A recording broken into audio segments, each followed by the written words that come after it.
for wheat and maize improvement. And they've got a regional program for sustainable intensification. So we're working together with them, their scientists, analyze the data we collect, and they help us with students as well.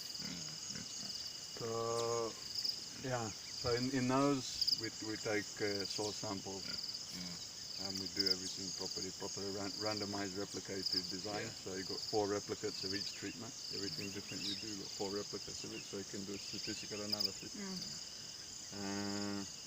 And we're analyzing the manure, analyzing the soil, analyzing the biomass, and so everything is included there. And then we do end of it, we do a gross margin analysis. That's what the farmer's interested in. Not the soil or what's going to happen to the soil. But okay, it's all part of it. But what the farmer wants to see, especially a poor small-scale farmer, doesn't want to lose money for 5 years before the soil gets better and then start making money. That's not going to work. So what sort of improvements have you seen? So the systems we're working with, we see an increase in income in the first year. That's the most important. Thing for the farmer.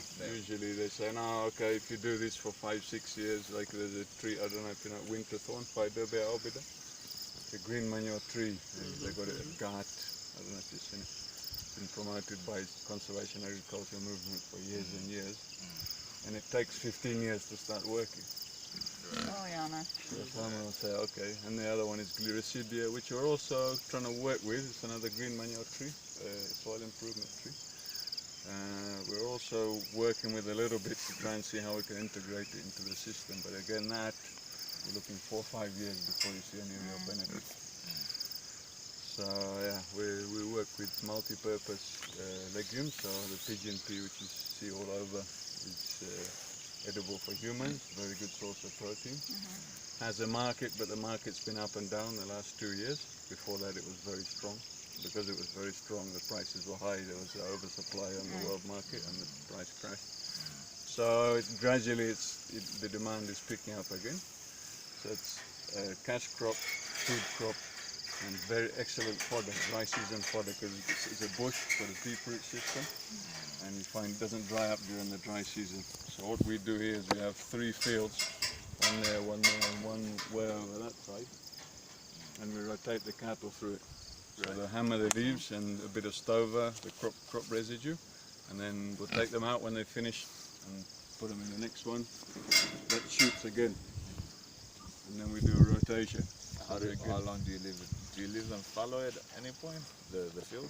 Or no fallow. No, okay. People can't fallow. I mean, if you look at the IAPRI data, you know IAPRI?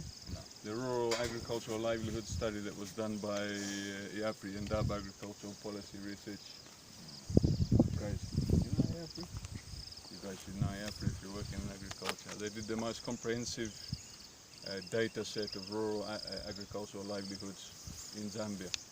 They did it in 2012, and they went back and did it with the same farmers in 2015, and their focus was on looking at the whole package. What do people make money on? And they had a bit of an emphasis on conservation agriculture, because you got some people saying, no, we've got 30% of conservation agriculture, us we've got 50%, and you go in the field and there's no conservation agriculture. So they wanted to do an independent study, so they contracted the IAPRI to do it, and they found the figure was around 3%. Oh wow! On national scale. So you know, there was that focus. But anyway, if you look at that study, some of the data that came out of that, they asked the farmers, do you have any land which you can leave fallow, or new land you can move into? And I think on a country scale, it was something like 68% said no, nothing at all. And you know, in northern province there's a lot of land, so people there have capacity for rotation, you know, that you can run a type system. But in eastern province, southern province, literally zero. So no access to fallow land, no access to new land. So you've got to work with that. You can't then say, it would be great if we could say, you know, just leave your field for 20 years.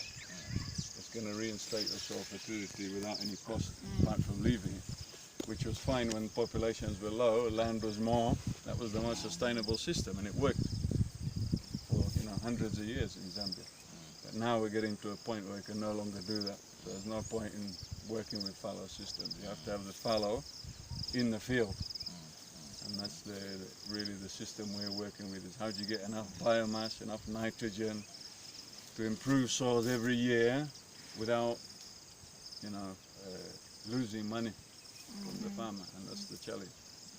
So all very well to say just leave it 5 years or you plant this for 3 years. There was this big thing by World Agroforestry Center in Eastern Province and Southern Province talking about improved fallows.